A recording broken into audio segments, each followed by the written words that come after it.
കൊച്ചി നഗരത്തെ നടുക്കി വീണ്ടും ripper model കൊലപാതകം. കൊച്ചി സ്വദേശിയായ ശ്രീരാജാണ് കൊല്ലപ്പെട്ടത്. തലയോട്ടിയിൽ ചുറ്റിക കൊണ്ട് ആഘാതത്തിലുള്ള പ്രഹരം തന്നെയാണ് മരണകാരണം.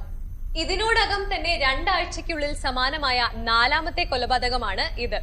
കൊലയാളി എന്ന് സംശയിക്കുന്ന ആളുടെ രേഖാചിത്രം പോലീസ് പുറത്തുവിട്ടു.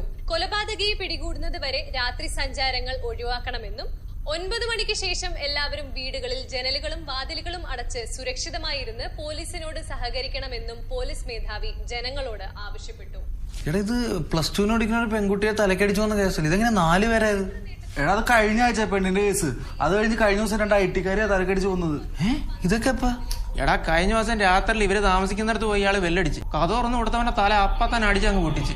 അകത്ത് കിടന്ന് ഉറങ്ങിയവൻ കണ്ണു തുറന്നു നോക്കുമ്പോൾ കാണുന്ന എന്തോന്നറിയോ? തൊട്ടപ്പുറത്ത് കിടന്ന് ഉറങ്ങിയവന്റെ തല ഇയാള് ചുറ്റിയെ വെച്ച് പൊട്ടപ്പെട്ടെന്ന് അടിച്ച് പൊട്ടിക്കുന്നു. അവൻ എങ്ങനെയൊക്കെയോ ഓടി രക്ഷപ്പെട്ട്. അങ്ങനെയല്ല, ഇത് റിപ്പറാന്ന് മനസ്സിലായേ. പിന്നെ റിപ്പർ. എടാ, ഈ ചെയ്ത കൊലപാതകങ്ങളൊക്കെ ഒരാൾ തന്നെ ചെയ്തതെന്ന് എന്താ ഇത്ര ഉറപ്പ്? എടാ, ഈ മരിച്ച എല്ലാവരും തലയിൽ ഒരേപോലെ ചുറ്റുകൊണ്ട് അടികൊണ്ടിരിക്കണേ. തലയുടെ ഏത് ഭാഗത്താ അടിച്ചേ, എന്ത് വെച്ചാ അടിച്ചത് നിനക്ക് വരെ അറിയാം.